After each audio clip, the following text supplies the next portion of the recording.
Qəbul imtahanlarında uğursuz olan abituriyentlər və onların yaxınları. Bu videonu mütləq sona qədər izləyin. Yəqin ki, son günlər ətrafınızda bu sözləri eşidirsiniz. Xaricdə təhsil, xaricdə imtahansız təhsil, xaricdə attestatla təhsil. Bəli, düz eşitdiniz. Xaricdə imtahansız, attestatla təhsil mümkündür. Ancaq burada bəzi nüanslara diqqət etmək lazımdır. Təəssüflər olsun ki, bu dövrdə bəzi işbazlar valideynlərin həssas vəziyyətlərindən istifadə edərək onları aldadırlar. Diplomlar 100% tanınacaq, dərhal ödəniş edin, biz sizin qəbulunuzu alaq, 100% qəbul alırıq, qəbullarımıza zəmanət veririk. Bu kimi vədlər verərək sizin həm pulunuzu, həm də vaxtınızı hədər edirlər. Artıq başa düşəndəyik ki, siz aldanmısınız, çox gec olur. Bəs aldanmamaq üçün nə etmək lazımdır? Diplomlar həqiqətən Azərbaycanda tanınırmı? Hansı realdır, hansı isə sadəcə reklamdan ibarətdir?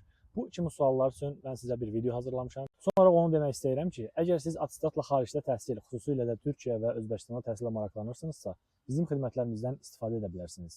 Biz sizə uyğun şərtləri, qəbul prosesini və diplomların tanınması ilə bağlı bütün məlumatı şəffaf şəkildə çatdıracağıq. Videonu mütləq yadda saxlayın və bu kimi xidmətlərdən istifadə etmək istəyən dostlarınızla bölüşün. Unutmayın ki, dəqiq və sağlam verilmiş qərar sizi minlərlə manat xərcdən və itirilmiş zamandan xilas edəcək. Hər birinizə uğurlar arzu edirəm.